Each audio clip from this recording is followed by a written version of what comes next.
Hello दोस्तों, श्री शिवाय नमस्तुभ्यम। दोस्तों, आप लोगों का नीलकंठेश्वर महादेव चैनल पर स्वागत है। तो अभी तक आप लोगों ने शिव महापुराण के रुद्र संहिता के अध्याय 3 खंड अध्याय 44वें का श्रवण किया। आज हम 45वें अध्याय का पाठ करेंगे और आप लोगों को भी पढ़कर सुनाएंगे।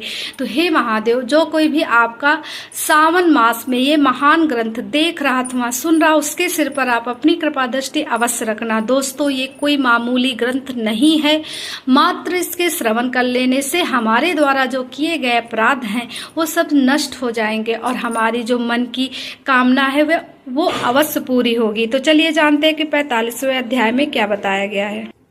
मैना द्वार द्वार पर भगवान शिव का परिछन, उनके रूप को देखकर संतोष का अनुभव, अनन्य युवत युतियों द्वारा वर की प्रशंसा, पार्वती का अंबिका पूजन के लिए बाहर निकलना तथा देवताओं और भगवान शिव का उनके सुंदर रूप को देखकर प्रसन्न होना। तो दोस्तों, इसमें कोई दिक्कत वाली बात नहीं है। अगर आप पूरा वीडियो देख सकते हैं तभी रुकना, वरना आप वीडियो को स्किप कर कर जा सकते हैं। तो चलिए संपूर्ण अध्याय शुरू करते हैं 45वें का। ब्रह्मा जी कहते हैं, नारद तादांतर भगवान शिव प्रसन्नचित हो अपने गणों समस्त देवताओं तथा अन्य लोगों के साथ कौतूहल पूर्वक गिरिराज हिमवान के धाम में गए। हिमांचल की श्रेष्ठ पत्नी मैना भी उन स्त्रियों के साथ घर के भी गई और शंभु की आरती उतारने के लिए हाथ में दीपकों से सजी हुई थाली लेकर सभी ऋषि पत्नियों तथा अन्य ऋषियों के साथ आदर पूर्वक द्वार पर आई। वहां आकर मैना ने संपूर्ण देवताओं से सेवित गिरिजापति महेश्वर शंकर को, जो द्वार पर उपस्थित थे, बड़े प्यार से देखा। उनकी अंग कांति मनोहर चंपा के समान थी। उनके एक मुख और 3 नेत्र थे। प्रसन्न मुखार विंद पर मंद मुस्कान की छटा छा रही थी। वे रत्न और सुवर्ण आदि से विभूषित गले में मालती की माला पहने हुए थे। सुंदर रत्नमय मुकुट धारण करने से उनका मुखमंडल उज्जवल प्रभा से उदासित हो रहा था। कंठ में हार आदि सुंदर आभरण शोभा दे रहे थे। सुंदर कड़े और बाजूबंद उनकी भुजाओं को विभूषित कर रहे थे। अग्नि के समान निर्मल एवं अनुपम, अत्यंत सूक्ष्म, मनोहर, विचित्र एवं बहुमूल्य युगल वस्त्र से उनकी बड़ी शोभा हो रही थी। चंदन, अगर, कस्तूरी तथा मनोहर कुमकुम के अंग राग से उनके अंग विभूषित थे। उन्होंने हाथ में रत्नमय दर्पण ले रखा था और उनके दोनों नेत्र काजल से सुशोभित थे। उन्होंने अपनी प्रभा से सबको आच्छादित कर लिया था तथा वे अत्यंत मनोहर जान पड़ते थे। अत्यंत तरुण, परम सुंदर और आभरण विभूषित अंगों से सुशोभित थे। कामिनियों को अत्यंत कामनीय प्रतीत होते थे। उनमें व्याग्रता का भाव था। उनका मुखारविंद कोटि चंद्रमाओं से भी अधिक आह्लाददायक था। उनके श्रीअंगों की छवि कोटि कामदेव से भी अधिक मनोहारिणी थी। वे अपने सभी अंगों से परम सुंदर थे। ऐसे सुंदर रूप वाले उत्कृष्ट देवता भगवान शिव को जमाता के रूप में अपने सामने खड़ा देख मैना की सारी शोक चिंता दूर हो गई। वे परम नंद सिंधु में निमग्न हो गई और अपने भाग्य की गिरिजा की, गिरिराज हिमवान की और उनके समस्त कुल की भूरी भूरी प्रशंसा करने लगी। उन्होंने अपने आप को कृतार्थ माना और वे बारंबार हर्ष का अनुभव करने लगी। सती मैना का मुख प्रसन्नता से खिल उठा था। वे अपने दामाद की शोभा का सानिध्य अवलोकन करती हुई उनकी आरती उतारने लगी। गिरिजा की कही हुई बात को बारंबार याद करके मैना को बड़ा विषम हो रहा था। वे हर्षोत्फुल्ल मुखारविंद से युक्त हो मन ही मन यो कहने लगी, पार्वती ने मुझसे पहले जैसा बताया था उससे भी अधिक सौंदर्य में इन परमेश्वर शिव के अंगों में देख रही हूँ।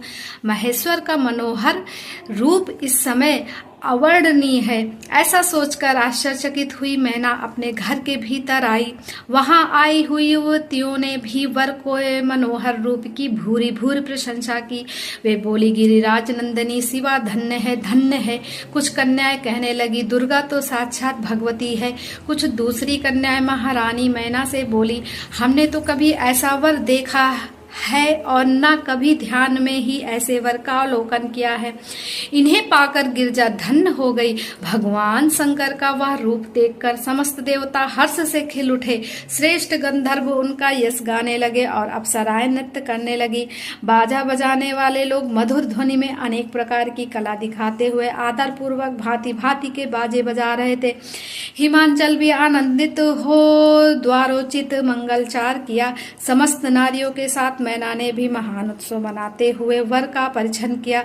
फिर वे प्रसन्नता पूर्वक घर में चली गई। इसके बाद भगवान शिव अपने गढ़ों और देवताओं के साथ अपने को दिए गए स्थान जनवासे में चले गए। इसी बीच में गिरिराज के अंतापुरी स्त्रियां दुर्गा को साथ ले कुल देवी की पूजा के लिए बाहर निकली। वहां देवताओं ने जिनकी पल के कभी नहीं गिरती थी प्रसन्नता पूर्वक पार्वती को देखा।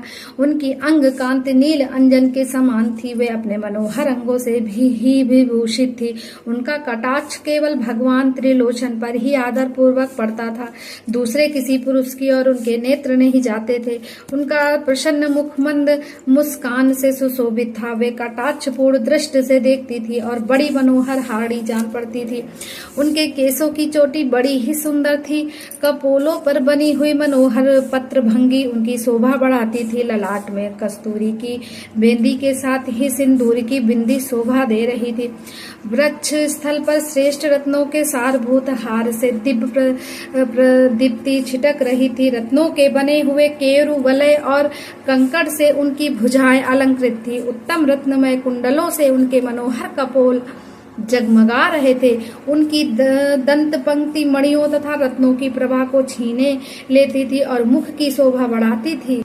मधु से पूरित अधर और ओष्ठ बिंब फल के समान लाल थे। दोनों पैरों में रत्नों की आभा से युक्त महावर शोभा देता था। उन्होंने अपने एक हाथ में रत्न जटित दर्पण ले रखा था और उनका दूसरा हाथ कीड़ा कमल से सुशोभित था। उनके अंगों में चंदन अगर कस्तूरी और कुमकुम का अंग राग लगा हुआ था। पैरों में पायजे बज रहे थे और वे अपने लाल लाल तलुओं के कारण बड़ी शोभा पा रही थी। समस्त देवता आदि ने जगत की आदि कारण भूता जग जननी पार्वती देवी को देखकर भक्ति भाव से मस्तक झुका मैना सहित उन्हें प्रणाम किया। त्रिलोचन शिव ने बड़ी प्रसन्नता के साथ कनखियों से उन्हें देखा और उनमें सती की आकृति देखकर अपनी विरह वेदना को त्याग दिया। शिवा पर आंखें गड़ाकर भगवान शिव समय सब कुछ भूल गए।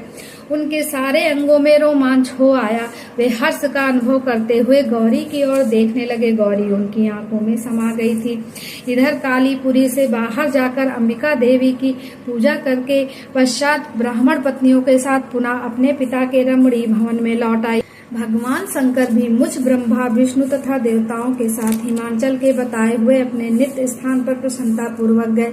वहां गिरिराज के द्वारा नाना प्रकार की सुंदर समृद्धि से सम्मानित हुए वे सब लोग सुखपूर्वक ठहर गए और भगवान शिव की सेवा करने लगे। तो दोस्तों यहीं पर 45वां अध्याय समाप्त होता है।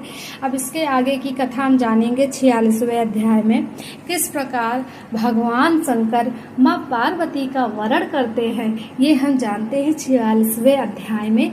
तो दोस्तों अगर वीडियो अच्छा लगा हो तो लाइक करना, सब्सक्राइब करना, शेयर करना और कमेंट बॉक्स में हर हर महादेव अवश्य लिखना। श्री शिवाय नमस्तुभ्यं। दोस्तों मिलते हैं अगले वीडियो में।